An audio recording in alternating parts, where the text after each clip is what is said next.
was chatting with my friend the other day. They've been going through a kind of a rough time, and I was asking them how they're going, and they said they were getting there, which is like, a phrase that a lot of people kind of use, but I think it does have a certain meaning. Anyway, there is a Sylvia Plath poem, also called Getting There, from this Ariel collection. So I thought, hey, maybe it's a good time to read it. Haven't read it before, so let's see how we go.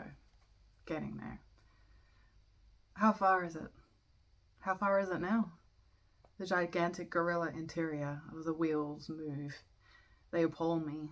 The terrible brains of crop black muzzles revolving, the sound punching out absence like a cannon. It is Russia I have to get across. It is some war or other. I am dragging my body quietly through the straw of the boxcars.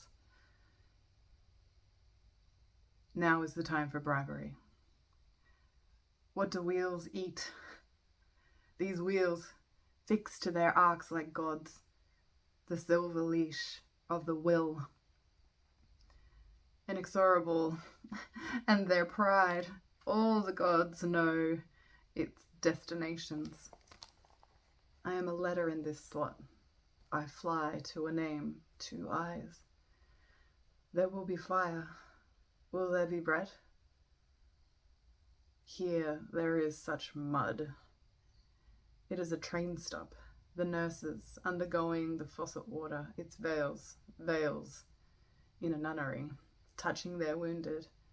The men, the blood still pumps forward, legs, arms piled outside, the tent of unending cries, a hospital of dolls, and the men, what is left of the men, pumped ahead by the pistons, this blood into the next mile, the next hour, destiny of broken arrows.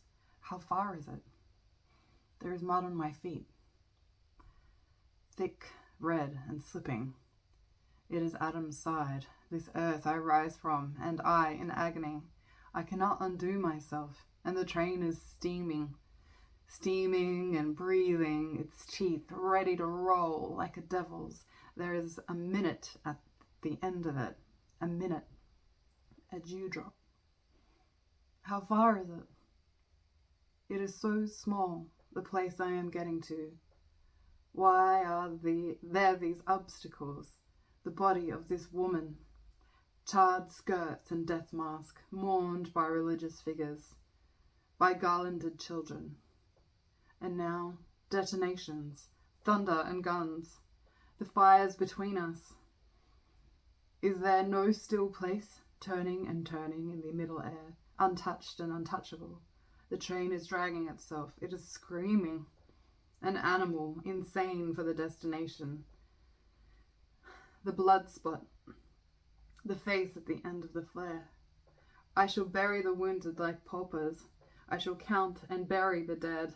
Let their souls writhe in the dew, incense in my track. The carriages rock, they are cradles. And I, stepping from this skin of old bandages, boredoms, old faces, step to you from the black car of lathe, pure as a baby.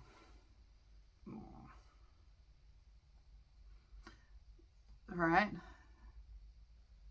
Actually, I really don't feel well after reading that. How interesting. I don't know if I've read a poem this year in this little exercise that I've been doing where I've literally felt sick at the end. I would have thought it would have come from a Poe poem, but yeah. So that's interesting, right? Because she wasn't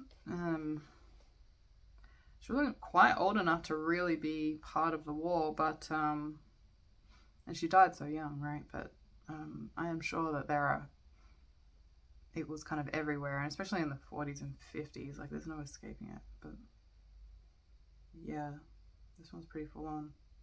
Carriages rock, they are cradles.